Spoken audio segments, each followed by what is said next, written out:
मध्य प्रदेश विधानसभा चुनाव के exit poll में बीजेपी की सुनामी नजर आ रही है। India today my axis exit poll में भाजपा प्रचंड बहुमत से सरकार बना रही है, तो वहीं ग्वालियर चंबल में ज्योतिरादित्य सिंधिया का जादू भी साफ तौर पर नजर आ रहा है। देखिए खास रिपोर्ट। एमपी के एग्जिट पोल में भाजपा की सुनामी। ग्वालियर चंबल में चला ज्योतिरादित्य सिंधिया का जादू। एमपी में बीजेपी को 140 से 162 सीट मिलने का अनुमान। सिंधियागढ़ ग्वालियर चंबल में भाजपा को 19 सीट मिलने का अनुमान।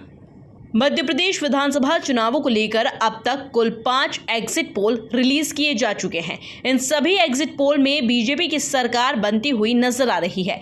बीजेपी को एग्जिट पोल के अलावा परिणामों में ज्योतिरादित्य सिंधिया का जादू चलता हुआ दिखाई दे रहा है। बीजेपी में उनका आना सफल साबित हो रहा है।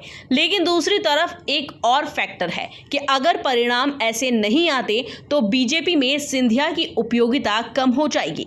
इंडिया टुडे एक्सिस के मुताबिक मध्य प्रदेश में साफ तौर पर बीजेपी प्रचंड बहुमत से सरकार बनाएगी।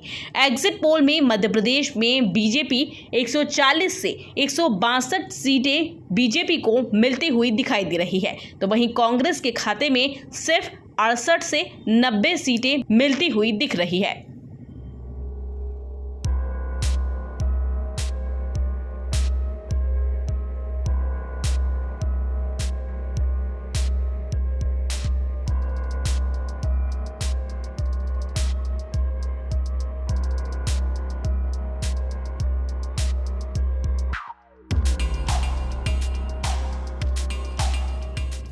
ग्वालियर चंबल क्षेत्र को लेकर पहले से कई सर्वे और ओपिनियन पोल आए, जिनमें बीजेपी की हालत अच्छी खासी खराब दिखाई गई।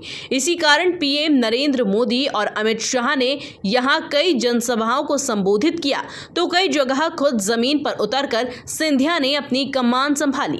और यही कारण है कि ग्वालियर चंबल में बीजेपी को 19 सीट तो कांग्रेस को 14 सीट मिलती हुई नजर आ रही है।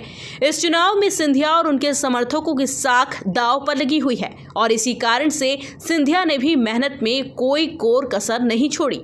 लेकिन अगर परिणाम इसके इतर आते हैं तो सिंधिया फिर क्या करेंगे? इस सवाल का जवाब 3 दिसंबर को ही मिलेगा। Bureau report, MP news, Bhopal.